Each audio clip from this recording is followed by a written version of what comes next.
Cheque Mais Notícias. 7h01, 7h01. Vamos abrir o jornal de hoje com a voz dos derrotados. Vamos ouvir o que disseram Roberto Requião e Beto Richa. O ex-governador Beto Richa chamou uma coletiva e conversou com os jornalistas. O Requião não. Requião falou com o computador. Abriu uma live na internet e se pronunciou pelo Facebook. Falou sozinho, não respondeu a questões dos jornalistas. O que disse o Requião, Mark? Olha só, Daniel, vamos começar pelo Requião. O senador Roberto Requião, do MDB, que encerra nesse ano o segundo mandato no Senado, se pronunciou pelo Facebook. Requião, que segundo a pesquisa de sábado ganhava com folga a reeleição para o Senado, afirmou que a culpa pela derrota foi das pesquisas e do PT. Minha gente, o Ibope foi uma fraude.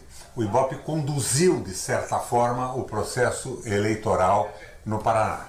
Eles levantaram na pesquisa publicada pela Rede Globo, pelas grandes redes, o Beto Richa, no segundo lugar. Então eles induziram o voto útil. Então eles criaram o seguinte ambiente. O Requião está eleito. Vocês agora têm que votar ou no Flávio Arnes ou no Oriovisto para tirar o Beto da parada. O Beto já estava fora da parada. Conclusão, minha gente. Eu que era preferência absoluta na véspera da eleição, fui derrotado. O PT também me prestou uma homenagem. O PT, na sua chapa, lançou um candidato a senador e me colocou como segundo candidato. Me transformaram, então, no candidato petista no Paraná. Eu sou do PMDB, eu sou um legalista, eu sou um nacionalista e democrático. E eu defendi o PT todas as vezes que ele foi objeto de arbitrariedades. Eu não sei se o ouvinte entendeu, o senador Roberto Requião está precisando de ajuda. Porque a fala do senador não tem nem pé nem cabeça. Ele se queixa do PT, que o PT o converteu em segundo nome do petismo, mas quem é mais petista do que Requião no Paraná? Nem o próprio PT é tão petista quanto o Requião. Requião lambeu a ex-presidente Dilma Rousseff durante todo o processo de impeachment. Requião foi diferentes e inúmeras vezes em manifestações na defesa do Lula. Requião construiu a sua história no Paraná ao lado do PT. Teve sempre a bater palminhas ao Lula. Inclusive quando o Lula foi preso. O Requião foi lá gritar Lula livre, Lula livre. O que o senador Requião queria? Que o povo do Paraná fizesse de conta que ele, Requião, não é vinculado ao PT no Paraná? Mas e a cara de pau de pôr a culpa no PT? O Requião perdeu porque é Requião. E como é que tem coragem de reclamar do Ibope? Se o Ibope, na véspera da eleição, colocou o Requião lá em cima, 15 pontos acima do que ele conquistou na urna.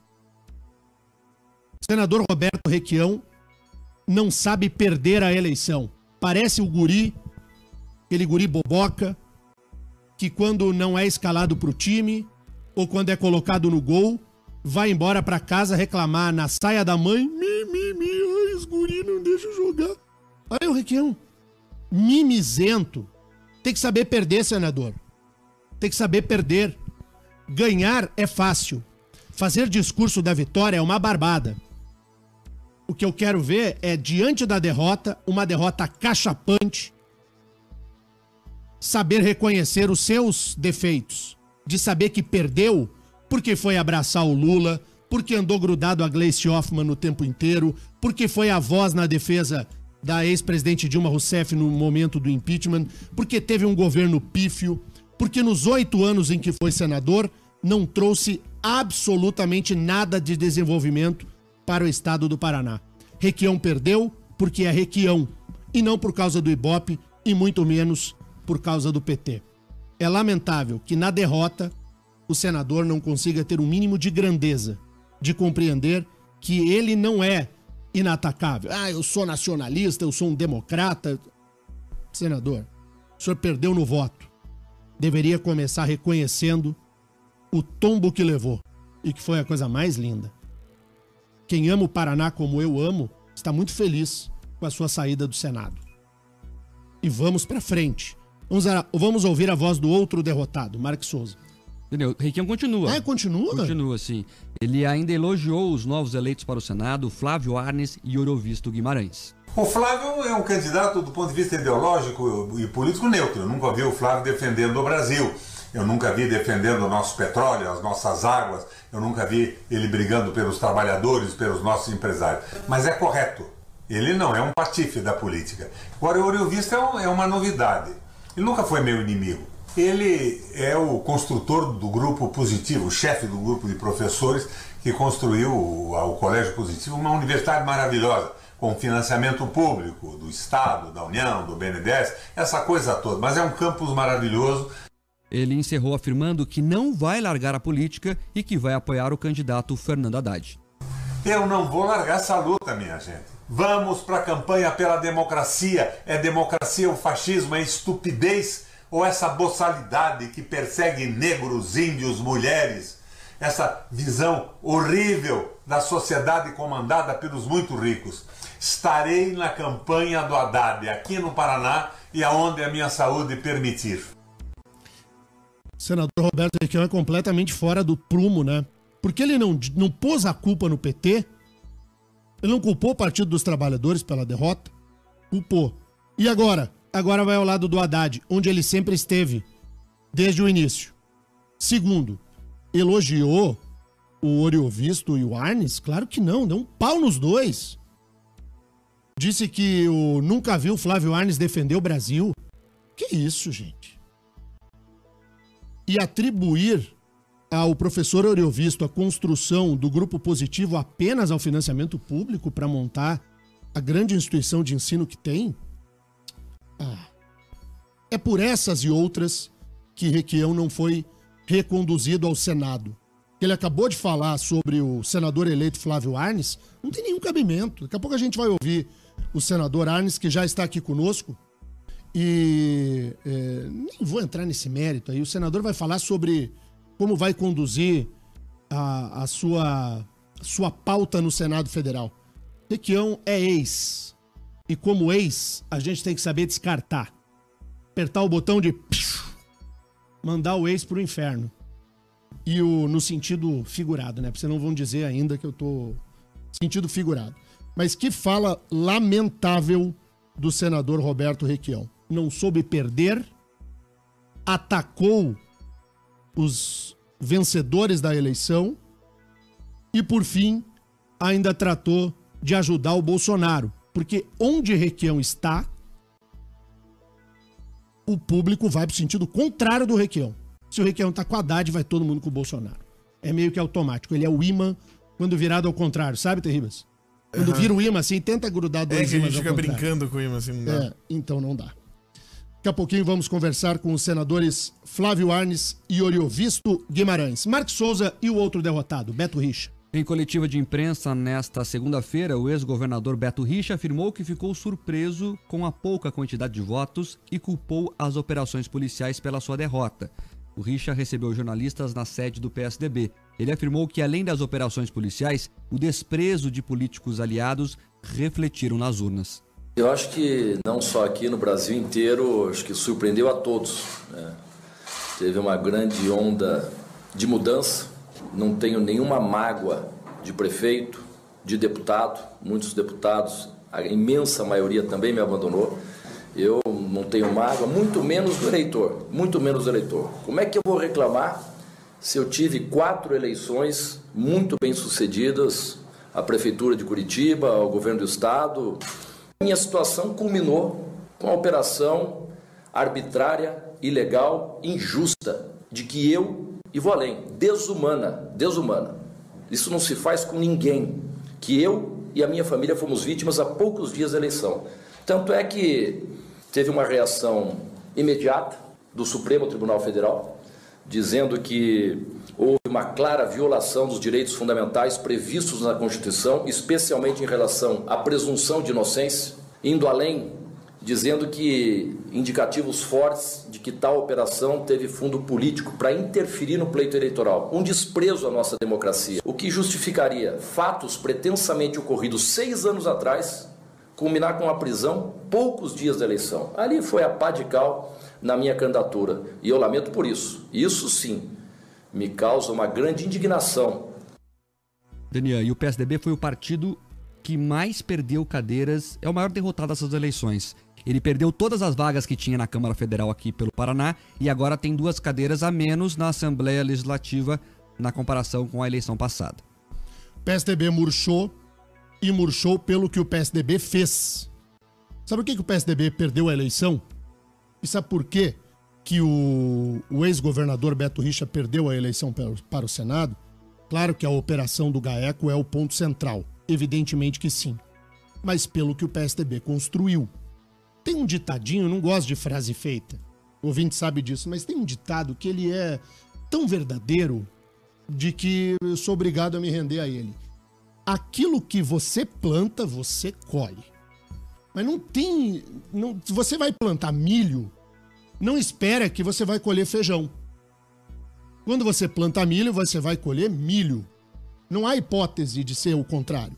Então, Requião plantou, colheu. Beto Richa plantou, colheu. É assim.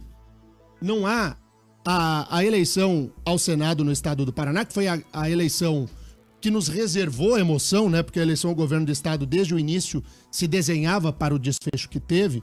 Mas a eleição ao Senado, ela demonstrou um cenário de que o eleitor cansou. O eleitor está na tampa. O eleitor trouxe o novo, que é o Oriovisto, e trouxe o ético, que é o Arnes. Foi assim o comportamento do eleitor. Fora de discursos, de tentar se achar teorias da conspiração para lá ou para cá, a vontade do eleitor foi soberana e alcançou a planilha inteira, praticamente, dos candidatos que são alvo da Lava Jato. O Mark me contava aqui nos bastidores, vou pedir para ele falar no ar, do comportamento da turma da Lava Jato aqui no estado, né, Mark? Exatamente, Daniel. Na verdade, quem achou que a Lava Jato já tinha produzido efeito político nas eleições de 14 e 16 se enganou redondamente. Nós tínhamos uma planilha aqui que a gente ia acompanhando o desempenho dos candidatos citados na operação. Para lembrar o ouvinte, 77 citados na operação tentavam a reeleição. Desses 77, 40, ou seja, mais da metade, não conseguiu voltar aos mandatos. Ou seja, então a população estava atenta a isso. De 77 citados, 40 não voltaram aos mandatos. Vale citar aqui alguns medalhões do MDB, como o Romero Jucá, como o Eunício Oliveira. Vale citar medalhões tucanos, como o próprio Richa, como o Cássio Cunha Lima, não retornaram porque a população não votou em político investigado pela Lava Jato. E tem 2 que foram eleitos porque mudaram o cargo. Aécio Neves e Gleice Hoffmann. Exato. Porque se Aécio e Gleice tivessem disputado a eleição ao Senado, também estariam fora. A Gleice aqui no Paraná e o Aécio lá em Minas Gerais. A ex-presidente Dilma Rousseff terminou em 4º lugar. Terminou em 4º lugar. O eleitor deu um recado muito sério, muito sério. A renovação no Senado, apenas das 54 vagas, né? 27 serão renovadas daqui 4 anos. Das 54 vagas em disputa, 2 por estado, mais os 2 do Distrito Federal, nós tivemos uma renovação superior a 80%. Não há precedentes na história recente da democracia brasileira de uma mudança tão grande na composição da Câmara Alta da República. Foi isso que aconteceu. Então, toda e qualquer explicação que vise fugir de um comportamento diferente do eleitor, aí nem combina com aquilo que o eleitor sente aí do outro lado do rádio. O eleitor passou um pano que foi bacana, hein? Dani, deixa eu dar um toque pro pessoal da esquerda. Eles gostam muito do Gramsci, que é um filósofo que a esquerda segue muito, que prega a revolução cultural. E o pessoal da Lava Jato brinca assim, nós estamos seguindo o Gramsci também. A revolução cultural, ela é lenta, mas tem efeitos duradouros. A Lava Jato começou há 4 anos e meio atrás e agora vem brotando as sementes verdadeiras. A população cansou de corrupto e não vota mais neles. Então o pessoal que achou, elegemos a Dilma. Lembra que eles falavam isso? Uhum. Mesmo com o Sérgio Moro contra a gente, isso aqui? Pois é, e já que o Mark citou o Gramsci, foi dentro do pensamento de Gramsci que as universidades foram tomadas pela esquerda, que a imprensa foi tomada pela esquerda, que a arte, a cultura, a dramaturgia, o cinema, a televisão, a música, isso tudo é um movimento que foi construído de uma maneira muito eficiente, diga-se de passagem, com muita efetividade pela esquerda no Brasil. E é por isso que a esquerda está feito biruta de aeroporto, porque ainda não entendeu o fenômeno Bolsonaro. Eu estava vendo as redes sociais de ontem para hoje, aumentou o volume do Ele Não. De mulher dançando, usando camiseta, hashtag, rebola até o chão, Ele Não, e mostra os seios. E quanto mais faz, mais crescerá Jair Bolsonaro. As pessoas não entenderam ainda, os opositores ao Bolsonaro, que o ataque na questão dos costumes dá errado, vai pra fora, chuta na linha de fundo. Se você quiser enfrentar o Bolsonaro, enfrente o Bolsonaro na linha das ideias, na economia, na política internacional, como você vai construir a questão da previdência, como você vai construir as relações trabalhistas, a reforma muda, não muda, você construa nas ideias, naquilo que interessa ao país. Se o confronto for de costumes, como a esquerda tem feito, porque a esquerda acha que dentro da sua bolinha do Facebook, postar uma fotinho com Ele Não vai resolver alguma coisa. Isso ao contrário, isso aumenta o eleitorado do Bolsonaro. O eleitorado do Bolsonaro é o brasileiro conservador, é o brasileiro contra o aborto, é o brasileiro religioso, evangélico, cristão, católico, que leva as raízes do cristianismo mais a ferro e fogo, é o eleitor que está cansado de ver criança passando mão em homem pelado em arte, dizer que isso é arte, tá cansado da doutrinação ideológica em sala de aula, que não concorda com o kit gay. Então, quanto mais as mulheres contra o Bolsonaro, pode ter certeza que o Bolsonaro vai crescer. Atacar o Bolsonaro onde o Bolsonaro é forte é a mesma coisa do que você ficar dando soco na ponta da faca. Amigão, a faca vai ficar bonitinha ali e a tua mão vai virar um frangalho. Não vai resolver nada. É impressionante a incapacidade que a esquerda teve de compreender o fenômeno. O Bolsonaro é um fenômeno e que a imprensa acha que vai atacar nas ideias do Bolsonaro. A imprensa, a gente falou 1 milhão de vezes aqui, Mark, toda santa entrevista com o Bolsonaro, o William Bonner gastou com a Renata Vasconcelos 20 e tantos minutos de entrevista no Jornal Nacional perguntando pro Bolsonaro de ditadura militar, de mulher, de negro, de gay, disso. Tudo o que o Bolsonaro quer falar. Porque daí ele fica bravo. E aí ele xinga o jornalista. E aí o que o apoiador do Bolsonaro faz? Aê, Bolsonaro, enquadrou a Globo. Enquanto o que você tem que perguntar, que é a questão do país, ninguém pergunta ao Bolsonaro. Parabéns aos envolvidos. E quanto mais tiver hashtag, Mark, Ele Não, e vai nadar de braçada, vai ganhar a eleição, vai fazer 6-4, se não mudar a pauta. E vai ainda mandar beijinho. Daniel, é um cabo de guerra. Quanto mais puxar do lado de cá, a força contrária vai ser maior pra puxar pro lado de lá. As pessoas não entenderam isso ainda. Não. O Alckmin, a campanha do Alckmin errou aonde? O Alckmin fez 4%, gente. PSDB desse tamanho todo, com dinheiro fundo partidário, milionário, porque começou a bater no Bolsonaro. Ele não achou a campanha. Ele tá até agora procurando ainda, Daniel. Ele caiu da mudança e até agora tá perdido. Não, o Fernando Henrique, o ex-presidente da República, ontem se atrapalhou todo. O ex-presidente Fernando Henrique... mas declarou apoio ao Haddad, né? Na prática. Sim, mas então, se atrapalhou todo, não entendeu ainda de que a postura que adotou vai fazer do PSDB um fiapo. E quer saber? Eu não me surpreendo. Eu já esperava que o PSDB fosse apoiar o Haddad, desde o começo. Não apoia formalmente, mas a gente sabe que suas lideranças estarão com o PT. Eu falei aqui no começo da campanha que cairia a máscara de um PSDB adversário do PT, né? Falamos, eu e o Mark dissemos a mesma coisa. Isso também já foi embora. Então o que nós vivenciamos nessa eleição é uma eleição muito diferente. Daqui a pouco a gente vai conversar com o senador Flávio Arnes. Vamos relembrar a eleição passada dele ao Senado. O cenário era muito, muito, muito diferente do que nós vivenciamos hoje. É outro Brasil. Era um Brasil sem redes sociais. Não era esse país de hoje. Hoje, eu quando comecei a fazer rádio, há 20 e poucos anos, Era um moleque. Eu comecei a fazer rádio com 18 para 19 anos. Gurizão.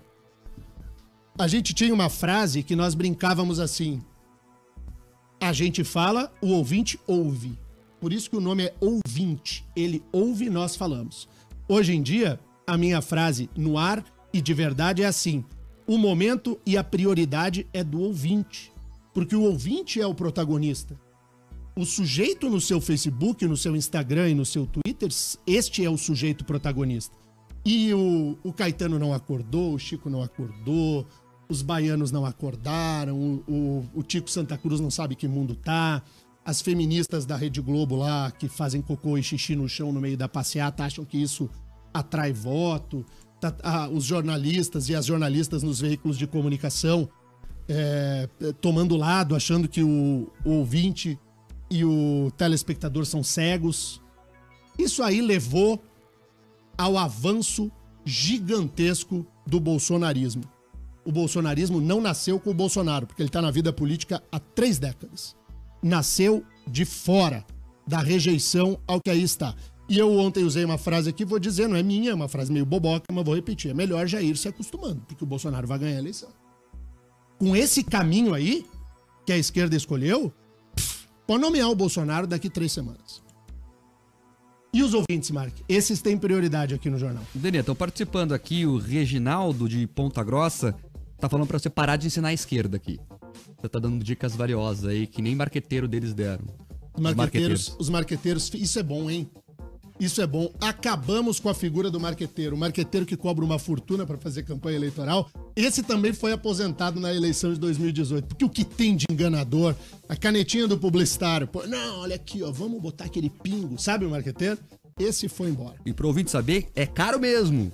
O marqueteiro não custa mesmo que 2 milhões, numa campanha pequena. Então, já acabaram os marqueteiros na campanha eleitoral. Daniel, o ouvinte aqui, final telefone 8828, o Sérgio Ariel, dizendo que não é mais ouvinte, é interlocutor, que eles fazem o jornal junto. É isso aí, é mesmo? E são todos muito bem-vindos. E vários ouvintes aqui perguntando 2 coisas, Daniel. Primeiro, eles querem entender por que o Jean Willis se elegeu lá no Rio de Janeiro com apenas 24 mil votos. É a história do quociente eleitoral, que é complexo mesmo.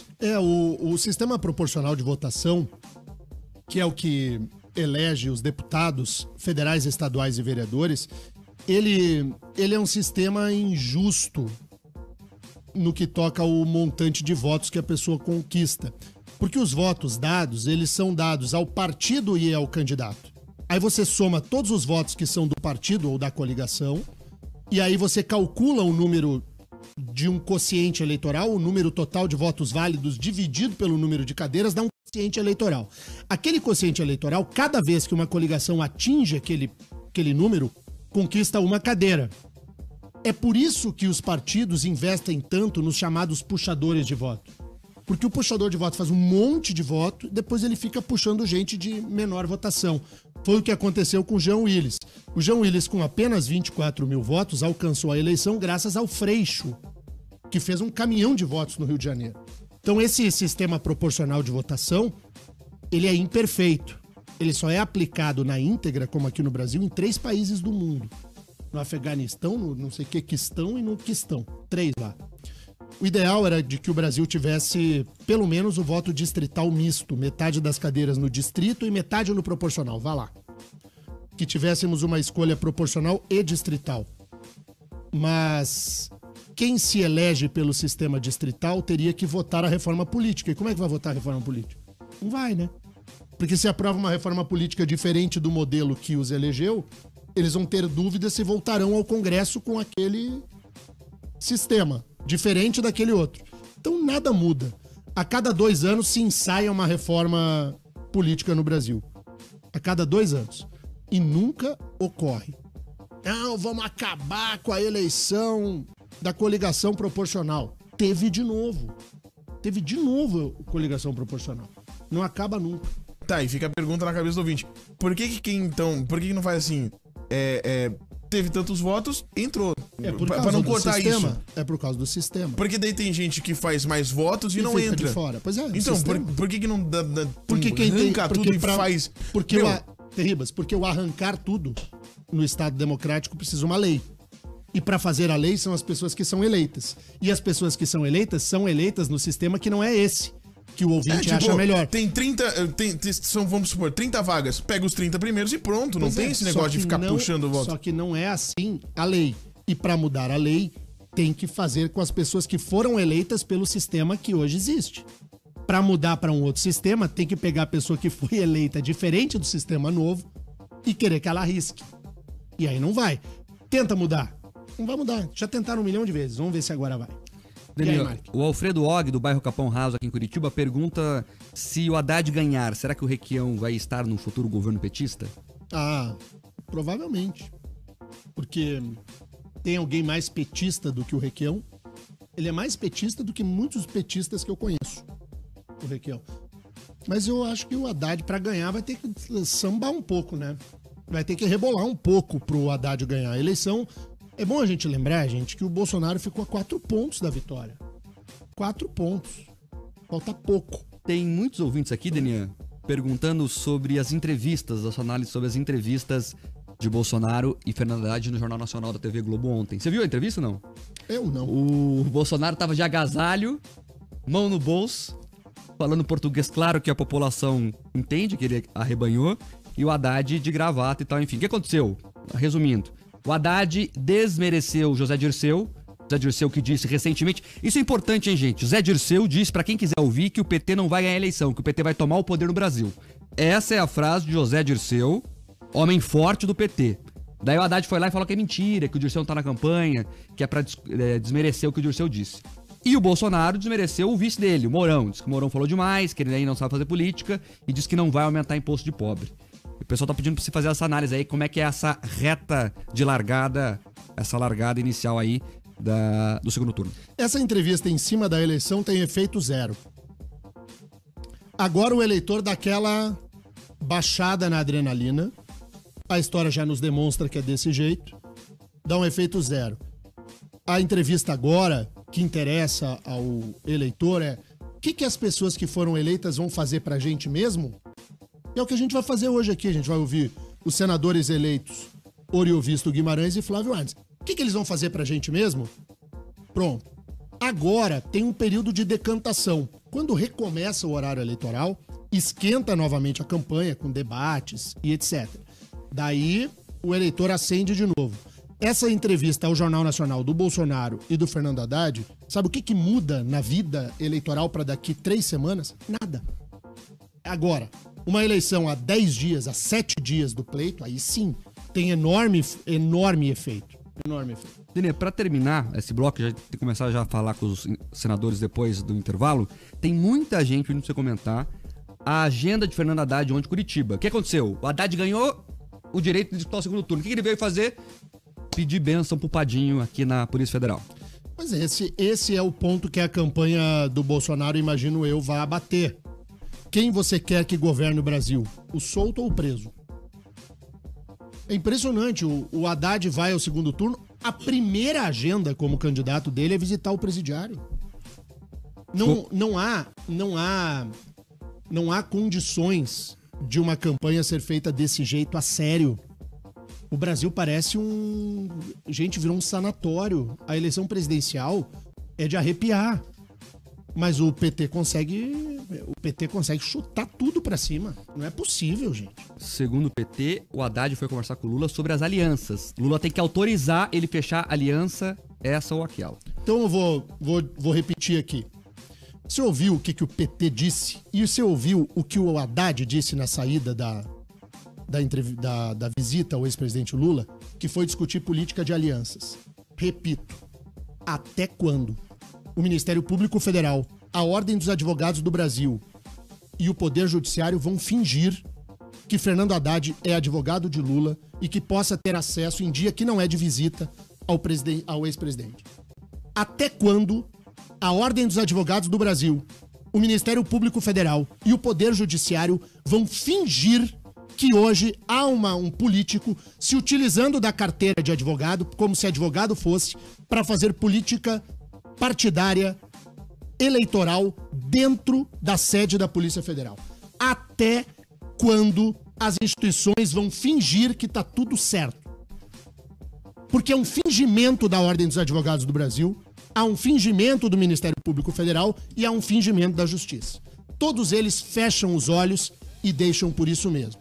A despeito de um discurso de defesa da prerrogativa do advogado de ter acesso ao seu cliente, e aqui está um defensor número 1 do acesso ao cliente. Agora vem cá, desde quando o Haddad advoga para o Lula? Mas aí é um fingimento geral de todo mundo, do MP, da OAB e do Judiciário. E esse tipo de coisa é que o eleitor está na tampa. Será ainda que as instituições não entenderam que o eleitor mudou? Vão sentar aqui ao microfone o Oriovisto e o Flávio Arnes, depois do intervalo. São a prova viva de que o eleitor cansou. Cansou. Vamos para o intervalo. Na volta tem entrevista. Rick Mais Notícias. Rick Mais Notícias aqui na Rede Jovem Pan, 7 horas e 35 minutos. Rick Mais Notícias. O Rick Mais Notícias recebe agora os 2 senadores eleitos pelo estado do Paraná, Flávio Arnes e Oriovisto Guimarães. Professor Oriovisto, parabéns pela conquista, bom dia. Bom dia, Denian. Bom dia aos nossos ouvintes. Se me permite, eu quero começar te agradecendo a Jovem Pan, porque não posso me esquecer que quando ainda era pré-candidato, lá atrás, foi aqui na Jovem Pan, exatamente com vocês, que eu fiz uma das minhas primeiras entrevistas. E a repercussão foi tão grande e tão boa que me animou muito a continuar nessa campanha. Te agradecendo, eu quero agradecer também toda a imprensa paranaense pela cobertura que deu às eleições, pelas entrevistas que concedeu e, sobretudo, quero agradecer ao povo do Paraná, quase 3 milhões de eleitores, que depositaram em mim a confiança, acreditaram nas propostas, acreditaram, eu que era completamente desconhecido em termos de política, rapidamente, numa campanha que durou pouco mais de 30 dias, pude chegar a ter essa comunicação tão boa com a nossa população. Obrigado de coração a vocês, à imprensa e a todo o povo do Paraná. Senador Flávio Arnes, parabéns pela conquista, pela volta ao Senado da República. A sua primeira eleição ao Senado foi quando? Bom dia. Bom dia, Denian. Uma alegria estar falando com você, com o Mark, com o Rivas, com a Miriam, que está aqui também. Né, com todos os ouvintes também, uma alegria muito grande a gente estar conversando sobre as eleições. Minha primeira eleição para o Senado foi em 2002, mandato até 2010.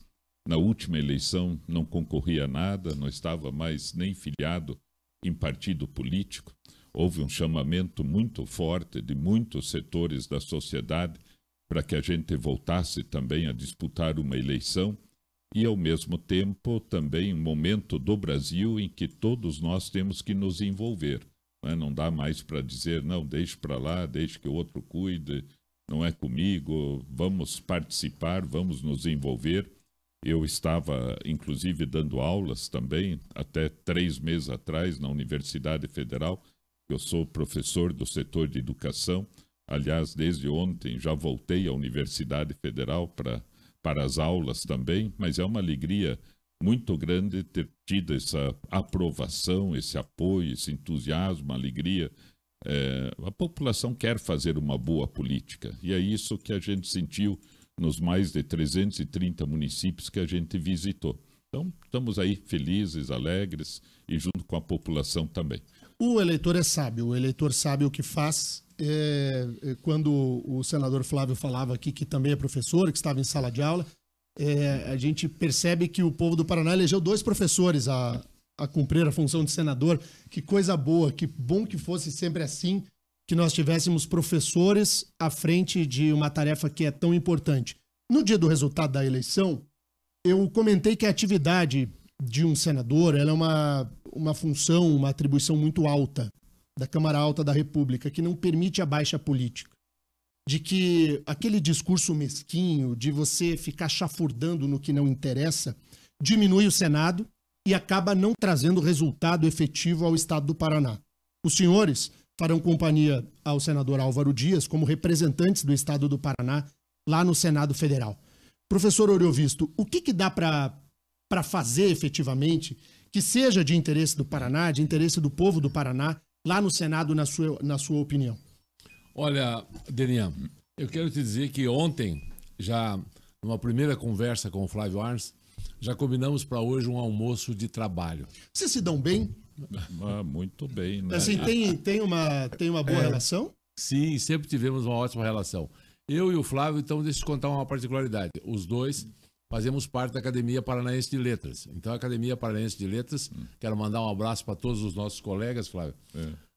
Inclusive, amanhã de manhã tem um café para nos homenagear, viu? Exato, então, estaremos lá. Então, a Academia agora... Paranaense de Letras elegeu 2 senadores.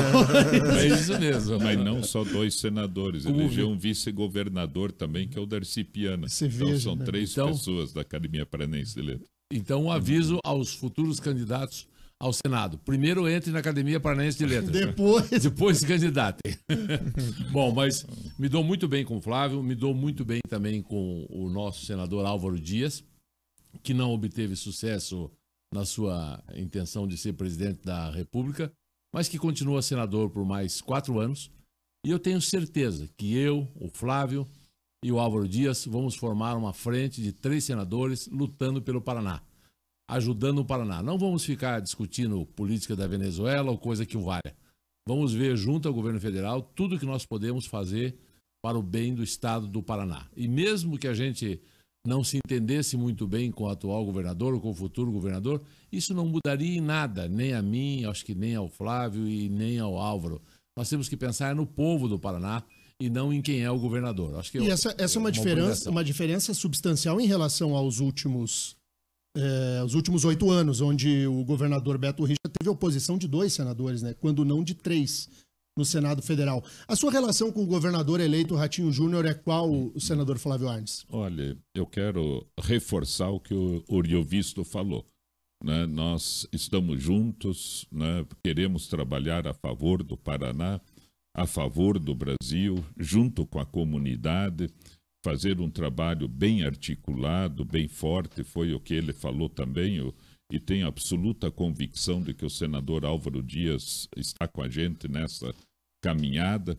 A relação é muito boa, sempre foi muito boa com o governador eleito, mas independente disso, a atitude seria a mesma, mas sendo uma boa relação, e ele próprio já manifestou a intenção de se encontrar com a gente regularmente. Isso é muito importante, não só com os senadores, mas com os deputados federais, estaduais, unir as forças do Paraná a favor do nosso estado, junto com a comunidade. Eu acho que isso leva, assim, à construção de uma cultura de entendimento, de diálogo, de paz.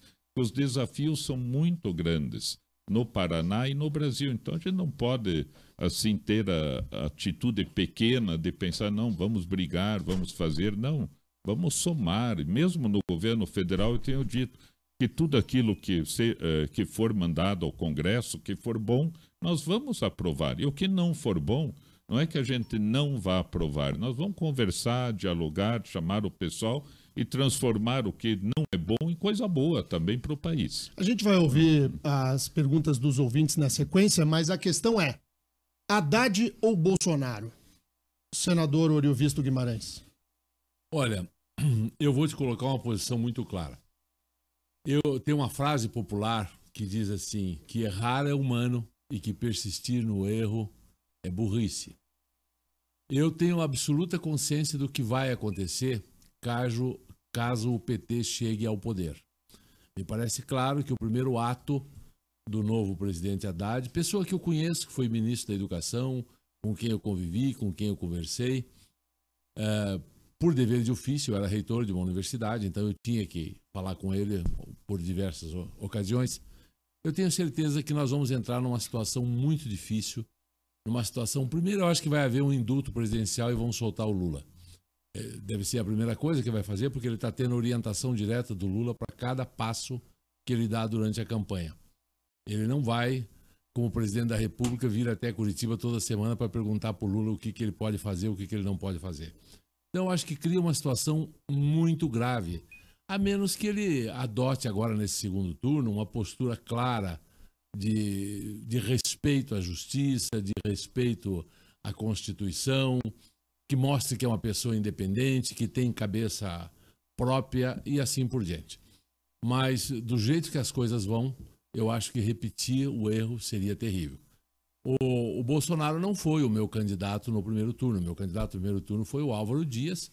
Eu sou do partido do Álvaro Dias e eu rezei muito para que o país tivesse uma solução mais palatável num primeiro momento. Mas não foi isso que aconteceu. E a situação concreta e real que nós temos hoje entre Bolsonaro e PT, eu vou no anti-PT. Eu não acredito no PT de novo na presidência da República. Afinal, foram todos esses anos, né, 2 mandatos do Lula, 1 mandato e meio quase da Dilma, que nos trouxe uma situação de 3 milhões de desempregados, uma situação terrível de falta de ética na política, de assalto à Petrobras, de trocar a palavra coalizão, que é uma junção de políticos ao redor de princípios, pela palavra cooptação, que é comprar políticos num projeto de poder e de se perpetuar lá. Eu não posso concordar com nada disso, eu não posso votar no PT. O senador Flávio Arnes teve como presidenciável a Marina Silva, são do mesmo partido, da Rede. E agora, senador? Exatamente, né? Eu também, como eu disse antes, eu não estava mais filiado em partido político, me filiei à Rede, partido recente. A candidata foi a Marina Silva, que inclusive veio aqui na Jovem Pan. Isso, veio. Foi entrevistado por você, foi entrevistada, e é uma pessoa, eu diria, também de muito valor, né? Foi senadora, foi ministra, e a ideia da sustentabilidade é uma ideia bastante interessante. Você sabe, todos sabem, que eu fui eleito senador pelo PT em 2002, exerci o mandato, né? E já antes do final do segundo mandato do Lula, 10 anos atrás, eu saí do PT, dizendo que havia uma absoluta falta de ética dos seus dirigentes e que estava a ética sendo, na ocasião, jogada no lixo e não haveria bandeira para substituir a falta de ética. E procurei, inclusive, preservar a militância de todos os partidos, porque, afinal, nenhum partido tem o monopólio da ética também, né? Então, há pessoas boas, importantes, eu diria, em todos os partidos políticos. Agora, é uma eleição tão fundamental esta, que, inclusive, tendo essa oportunidade do segundo turno, para que as pessoas vejam, olhem, discutam, né? Então, eu já me manifestei, inclusive publicamente, dizendo da neutralidade nesse segundo período, nessa segunda eleição. E rezando também e acompanhando para que o povo faça uma boa opção que seja a melhor para o Brasil. Agora, particularmente, pessoalmente, né, não vou apoiar, né, nem um candidato, nem outro oficialmente, para que nós possamos acompanhar, da linha também que o Oriovisto falou, né, de ver assim as posições, né, que realmente façam com que o Brasil tenha um clima assim mais positivo e bom para enfrentar aí o que precisa ser feito. Mark. Daniel, os ouvintes participam aqui. O Túlio, ele é professor aqui em Curitiba e pergunta a posição dos senadores eleitos sobre a reforma da Previdência, que com certeza será objeto de análises durante o mandato de vocês. Vamos começar com o Flávio? Eu penso que todas as reformas, Mark e ouvinte, né, também são importantes. Agora, é fundamental deixar na reforma da Previdência, vamos dizer, os dados, as estatísticas muito claras. E nós temos que debater isso muito com a população também, né, porque há muitas categorias dentro da área da Previdência que devem ser analisadas separadamente, né? Então, nós temos questões de policiais, de professores, de instituições. Agora, o que o povo mais fala e que tem que ser objeto de uma análise é a grande discrepância que existe entre o regime geral da Previdência e o regime especial da Previdência. Ou seja, o povo em geral sendo aposentado com valores pequenos e outras pessoas sendo aposentadas, né, com valores muito superiores. Discute-se muito a questão da idade mínima. Então, nós temos que ter esses dados muito claros. Na proposta que foi enviada inicialmente ao Congresso, no governo Michel Temer, havia muita confusão, por exemplo, colocando seu salário mínimo, o BPC da pessoa com deficiência, ou do idoso como uma despesa da Previdência, quando nem entra no orçamento da Previdência, no orçamento da assistência.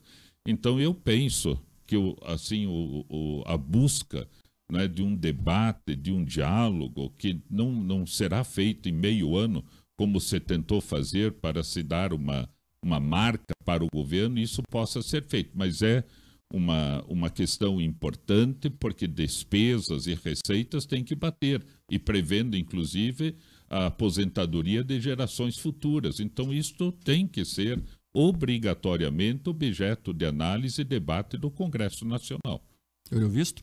Então, eu concordo com basicamente todas as afirmações que o senador Flávio Arnes acaba de fazer.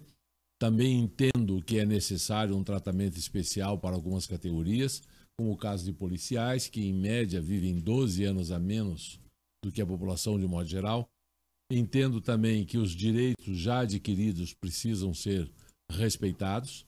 Isso está na Constituição. Ou nós respeitamos esses direitos adquiridos, ou nós vamos ter que rasgar a Constituição, o que não é o caso, vamos ter que respeitar.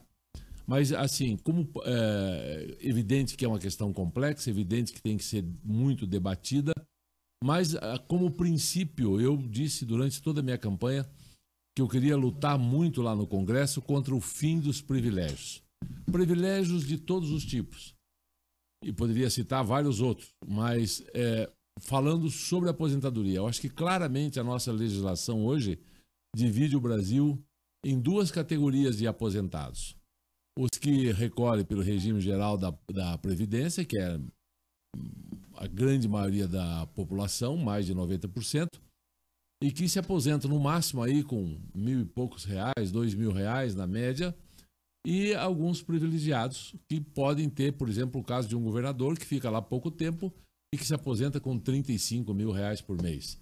Isso é absolutamente escandaloso, absurdo. Uma das razões que me fez entrar na campanha do Ratinho é que ele me prometeu que uma das primeiras coisas que ele vai acabar é com a aposentadoria especial para governador, vai vender aquela chácara onde tinha um governador que saltava a cavalo lá com um monte de policiais e ia para o palácio de helicóptero. Tinha ele, sim, uma verdadeira vida de rico, né? E vai também vender a Ilha das Cobras, que é outra coisa absurda que nós temos aí, só para manter a diversão do governador ou da governadora. Essas coisas um tanto medievais, que quem faz parte da corte tem privilégios especiais, está mais do que na hora de acabar. E eu sempre preguei uma previdência única para todos os brasileiros, ressalvadas as exceções que têm que ser observadas, como bem acentuou o Flávio, e eu acentuaria ainda também, ressalvado os direitos adquiridos. Mas a reforma da Previdência é absolutamente urgente e tem que ser feita. Outra pergunta que chega com força aqui, vários ouvintes perguntando a mesma coisa, sobre outra reforma tributária, a posição dos senhores sobre esse assunto. Olha, eu diria que é a mesma coisa. Enquanto senador, o Senado fez uma reforma tributária. É importante que os ouvintes saibam disso. E foi feita assim com um amplo debate, discussão, com tempo, com calma. Só que, infelizmente, essa reforma não prosperou na ocasião na Câmara dos Deputados, até pela pouca interferência para o resultado do Poder Executivo na época, né? Então, é possível de se chegar. Temos que pensar assim que nós temos uma carga tributária gigantesca no Brasil. São 33%, 32,54% do PIB com dados do ano passado, né? E se a gente tivesse os serviços como contrapartida, segurança, educação, saúde, estradas, enfim, mas você paga a carga tributária e ainda tem que pagar por tudo que acontece. Então tem que haver reformas assim urgentes, simplificação do sistema, a reforma do pacto federativo, desses 32,54%, somente 6% voltam para os municípios. E os prefeitos estão com a corda no pescoço, tendo que andar com pires na mão para falar com o governador e presidente, até para construir uma creche. Então nós temos que reorganizar, eu diria isso, no Brasil, para que os encargos cheguem nos municípios e, ao mesmo tempo, também os recursos cheguem lá. Não é? Também simplificar o sistema, porque cada empresa, cada pessoa tem que ter uma infraestrutura né, gigantesca para dar conta da compreensão da carga tributária. É um sistema injusto, ao mesmo tempo, recessivo, porque além dos impostos, você tem na cadeia de produção um conjunto de fatores que encarecem o produto e deixando um quilo de feijão, por exemplo, o mesmo preço para quem ganha 50 mil reais e para aquele que ganha R$1.000 por mês. Pior, então, tributa até medicamento no Brasil. A gente cobra imposto sobre remédio. A pessoa está doente e está contribuindo para o Estado. Né? Então, tudo isso tem que ser revisto, não é possível. Ela teria direito ao medicamento também. Há formas mais adequadas, mas isso também, como qualquer outra reforma, tem que haver a participação, diálogo, entendimento para se chegar a um consenso. Às vezes as pessoas dizem, isso é assembleísmo. Eu, conhecendo inclusive lá o Congresso Nacional, digo, acho que é melhor discutir, porque a gente vai ganhar muito mais tempo na sequência, porque todo mundo quer isso, todo mundo quer e temos que ter isso e diminuir esse tamanho gigantesco aí do Estado, também essa burocracia, essa superposição de posições, para que a gente tenha economia, controle, né? Arrecada-se 32,54 e nem se dá conta das despesas correntes, por exemplo, né? Quer dizer, toda vez o Brasil mais endividado. Então é uma reforma prioritária, sem dúvida alguma. Senador Oriovisto Guimarães, a questão da reforma tributária. Então, olha, concordo também com praticamente tudo que disse aqui o Flávio e quero só acrescentar o seguinte. Essa questão dos impostos serem cobrados de uma maneira confusa e atabalhoada, seria bom lembrar aos ouvintes o seguinte, qual é a definição de tributo? Tributo é tudo aquilo que nós somos obrigados a pagar para o governo, que não há opção, ou você paga ou você paga.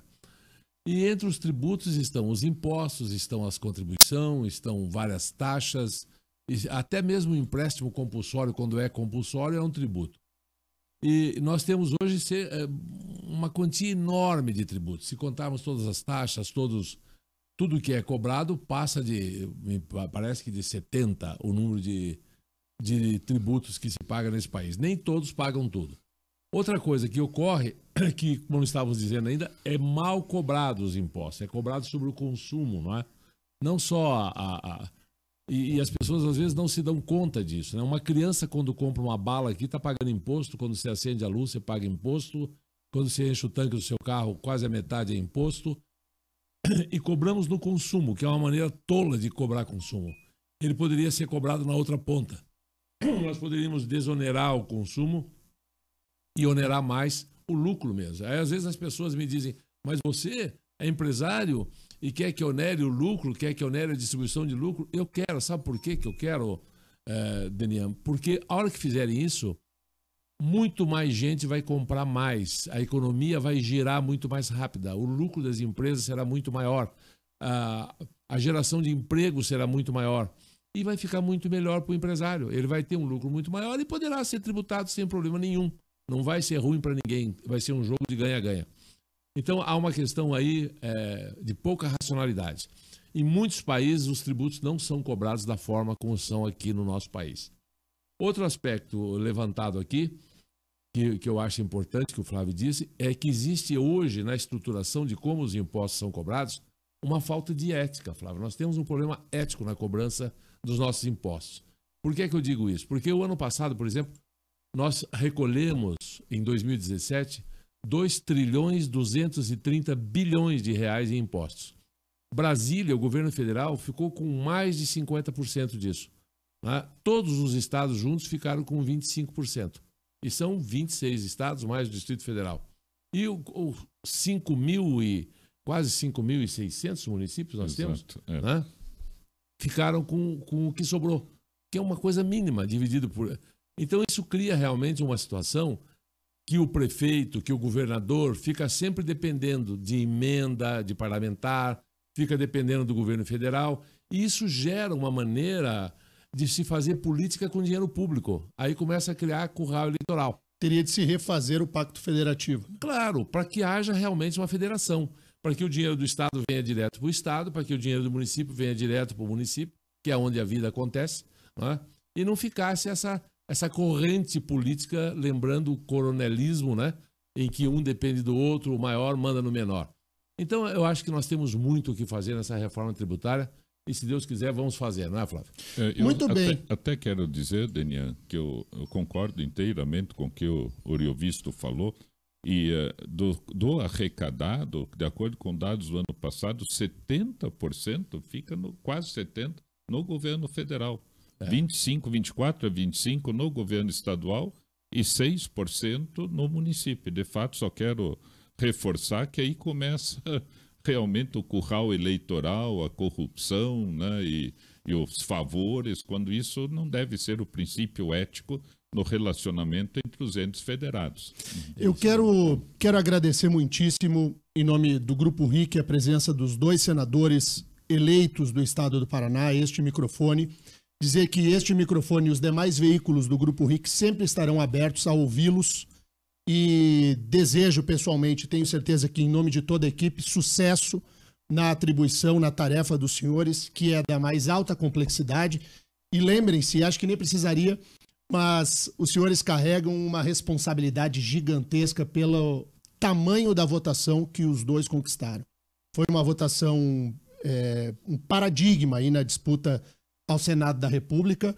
O Oriovisto largou de 1 ou de 0 e terminou em primeiro lugar. E em muitos momentos o senador, hoje senador eleito Flávio Arnes, aparecia com 2 na pesquisa eleitoral e fez uma votação estratosférica. Parabéns aos 2 senadores eleitos do estado do Paraná e muitíssimo obrigado pela presença aqui à Jovem Pan. Volte sempre, senador Flávio Arnes. Agradeço, Denian, Mark, Ribas, Miriam, que está aqui.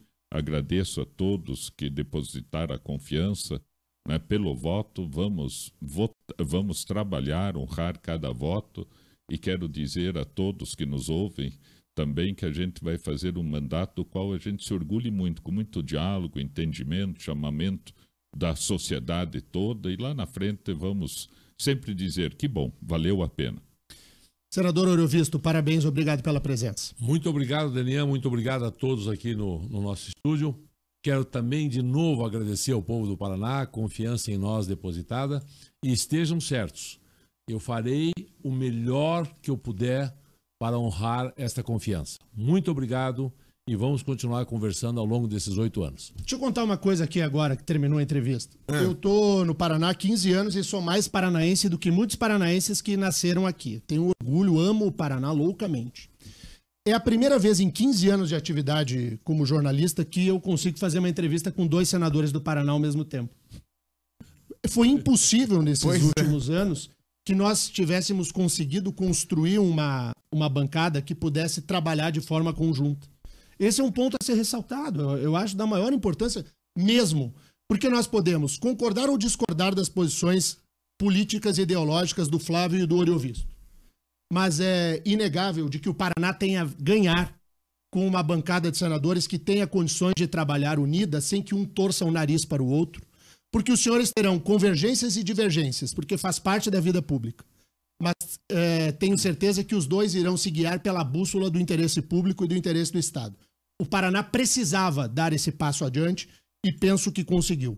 Parabéns aos senadores e acho que o povo do Paraná acertou o dedo na urna eletrônica dessa vez, Marcos. Exatamente, Daniel. E o que eu queria colocar acima de tudo, pelas mensagens que chegam pelas redes sociais, o povo paranaense depositou, além do voto, a esperança na urna.